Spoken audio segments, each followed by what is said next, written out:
उत्तर प्रदेश ने पहली बार अखिलेश यादव का ये रूप देखा। पहली बार उत्तर प्रदेश के भीतर अखिलेश यादव का ये वाला धुआंधार पहलू सामने आया। विधानसभा में अखिलेश यादव का शांति से सामने वाले को ध्वस्त कर देने वाला रूप यूपी ने पहली बार देखा है। पहली बार लोग वाकपटुता में मोदी को भूल गए, योगी को भूल गए, बड़े बड़े वक्ता अखिलेश के आगे पानी मांगने लगे। उत्तर प्रदेश के इतिहास में पहली बार ऐसा नेता प्रतिपक्ष हुआ है जो आंकड़े लेकर खड़ा हुआ तो सामने वाली बहुमत की सरकार पानी मांगने लगी, बगले झांकने लगी। अखिलेश के आगे सीएम योगी लाजवाब थे। हाल ये हो गया था कि डिप्टी सीएम केशव प्रसाद मौर्य तिलमिला गए, अखिलेश के संबोधन के बीच में ही उठकर खड़े हो गए। जनता ने तो इनकी गर्मी निकाल दी थी, जो बैठे हैं सामने नहीं निकली। नहीं देखो, गर्मी गलत शब्द नहीं है, गर्मी गलत शब्द क्यों मानते हो इसको? अरे अब तो खुश रहिए। और देखिए क्या हुआ, फिर गर्मी निकली, फिर डिप्टी सीएम बन गए। अब आप बताइए किसकी गर्मी निकली अगर आप डिप्टी सीएम बन गए तो? अध्यक्ष महोदय, मैं अभी बोलूंगा आपके। अब तो लगता है थोड़ी गर्मी निकली, अभी गर्मी और निकलनी बाकी है इनकी। इसके बाद केशव मौर्य ने कह दिया कि अखिलेश यादव ने विकास कराया था तो क्या उसका पैसा सफाई से लेकर आए थे। केशव को लगा कि जैसी वो भाषणबाजी मंचों से करते हैं, जैसा वो ट्विटर पर लिखते हैं, यहाँ भी वैसा ही बोल देंगे तो चल जाएगा। लेकिन इस बार केशव अखिलेश के हत्थे चढ़ गए थे और केशव इस बार अखिलेश के हत्थे चढ़े तो अखिलेश यादव ने एकदम पानी उतार दिया। लेकिन सड़क किसने बनाई है, एक्सप्रेस किसने बनाया है, मेट्रो किसने बनाई है? जैसे लगता है आपने सफाई की जमीन बेच करके ये सब बनवा दिया है। तुम अपने पिताजी से पैसा लाते हो बनाने के लिए? तुमने राशन बांटा है तो पिताजी ने क्या बात है?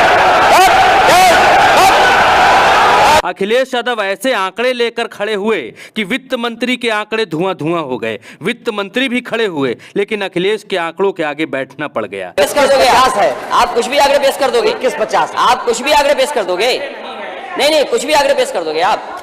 इनको कुछ भी आंकड़े पेश कर दोगे आप? भरे सदन में अखिलेश यादव ने सुरेश खन्ना की पोल खोल दी। अखिलेश ने बताया कि एक्सप्रेसवे पर कट दिया जा सकता था, लेकिन वित्त मंत्री ने अपनी पोजीशन का लाभ उठाया और एक्सप्रेसवे शाहजहांपुर तक लेकर चले गए। मंत्री जी माननीय है, हमारे मंत्री जी बहुत समझदार हैं।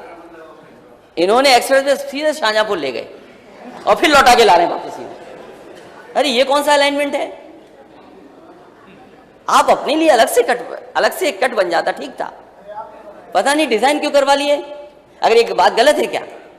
एक्सप्रेसवे आ रहा है, ये अपनी तरफ ले गई हूं और फिर वापस आ रहा है। अखिलेश वार पर वार कर रहे थे, योगी मुस्कुरा रहे थे, सुरेश खन्ना लाजवाब होकर सुनते रहे। अखिलेश यादव पर आज तथ्य देवी सवार हो गई थी। अखिलेश अपने भाषण से एक तरफ मार रहे थे, दूसरी तरफ सहला रहे थे। सरकार को ना रोते बन रहा था ना हंसते बन रहा था। और मुझे लगता है कि अगर वित्त मंत्री आप हैं और वित्त आपके पास है तो बड़ा दिल रखना और खुल करके सबको पैसा देना। हमारे माननीय सदस्यों को भी बहुत पैसा देना उनके क्षेत्र के विकास के लिए। बिजली पर बड़ी बड़ी बातें करने वाली सरकार को अखिलेश ने सच का आईना दिखाया। सारे बिजली के प्लांटों के नाम उंगली पर गिना दिए। जिलों की परियोजनाओं के नाम अखिलेश यादव को मुजबानी याद था। ऐसा लग रहा था जैसे अखिलेश से ज्यादा बेहतर उत्तर प्रदेश को कोई समझ ही नहीं सकता। सरकार के लोग अपने बिजली के प्लांट के नाम बता दें किसने किस समय लगाया तो मैं अपना भाषण यहीं समाप्त कर दूंगा। बिजली गई थी, सरकार की थोड़ी गर्मी निकल गई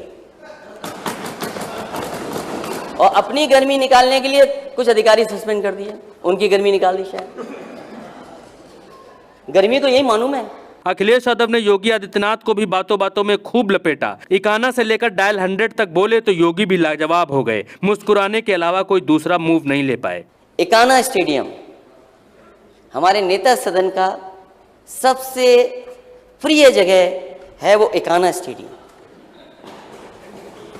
अखिलेश यादव सबको ललकारते हुए एक्सप्रेसवे, रनवे, मेट्रो, बुलडोजर, हवाई जहाज, stadium, dial 100, 102 ambulance, laptop, Beti Bachao से होते हुए जब इकाना पर आए तो सीधे मुख्यमंत्री योगी आदित्यनाथ से बात की। उनको अगर कहीं सम्मानित किया गया तो हमें खुशी है इस बात की कि वही स्टेडियम में हुआ जो समाजवादियों ने बना करके खड़ा किया। अपने काम तो नेता सदन कर लेते हैं, लेकिन अंतर्राष्ट्रीय मैच होने के लिए इजाजत नहीं देते।